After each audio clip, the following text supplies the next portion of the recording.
આજે આણંદ ટાઉન વિસ્તારમાંથી બિનવારસી બોડી આપણાને આણંદ ટાઉન પોલીસે સોંપેલી છે અને એની અંતિમ ક્રિયા કરવા માટે આજે આણંદના લોટિયા ભાગોર હું પહોંચ્યો છું અને મારી સાથે છે બસંતીથી ઓળખાતી લોટિયા ભાગોરમાં છે હાજર અને બોરસદ ચોકડી રહે છે અને આજે મને ગૌરવ છે કે આટલી બધી મેં બોડીઓ કરી પણ મારી સાથે એક પણ હિન્દુ ભાઈ કે એક પણ હિન્દુ બેન મારી પાસે સાથે નથી આવી અને આજે મારી બેન બનીને મને બેન જ હું એને કહું છું મને ભાઈ જ કહે છે અને આજે મારી જોડે આવીને ઊભી છે અને અમે બંને થઈ અને આજે બિનવારસી બોડીની અંતિમ ક્રિયા કરવાની છે. શું કહે છે તું?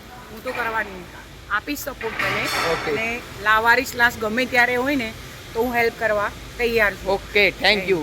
તમે પણ મને સપોર્ટ કરજો. અમે ગોરખનાથ વાળા છીએ, આદેશ વાળા. મારી ગુરુ મારું નામ સરસ્વતીનાથ, એટલે મારા ગુરુજી મને એ જ શીખવાડ્યું કે આ જ સપોર્ટ કરવાનો. ઓકે, બિનવારસી હોય કે વારસી હોય એને અંતિમ ક્રિયા કરવા જવાનું.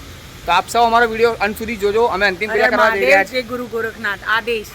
ઓકે, ચાલો. ક્રિયા છે બિનવારસી બોડીની અંતિમ ક્રિયા કરવા માટે.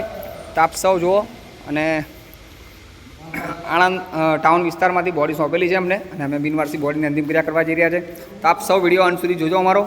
બસ એ જ અમારું કામ છે.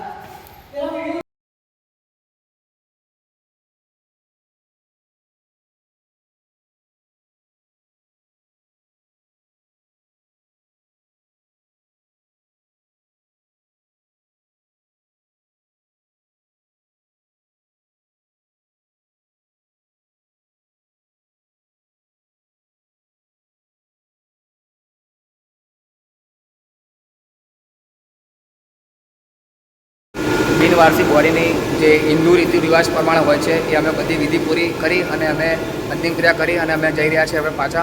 તો આપ સૌ અમારો વિડીયો અંત સુધી જોયો. બસ એ જ અમારા માટે મહત્ત્વ છે. તો માનવતા ચેરિટેબલ ટ્રસ્ટ હંમેશા લોકોની સાથે રહે છે. પરિવારથી વિખરેલા લોકો હોય કે બિનવારસી બોડી હોય કે બિનવારસી જીવતા વ્યક્તિ હોય, બધાની સાથે સેવા કરવા માટે હોય છે. અને આજે આણંદના લોટિયા ભાગોર અમે આણંદ ટાઉન વિસ્તારમાંથી અમને બોડી સોંપેલી પોલીસે અને એ પ્રમાણે અમે જે તે વિધિ હોય છે એ પ્રમાણે અમે વિધિ આજે કરી અને અમે જઈ રહ્યા છીએ અમારા આશ્રમ પર.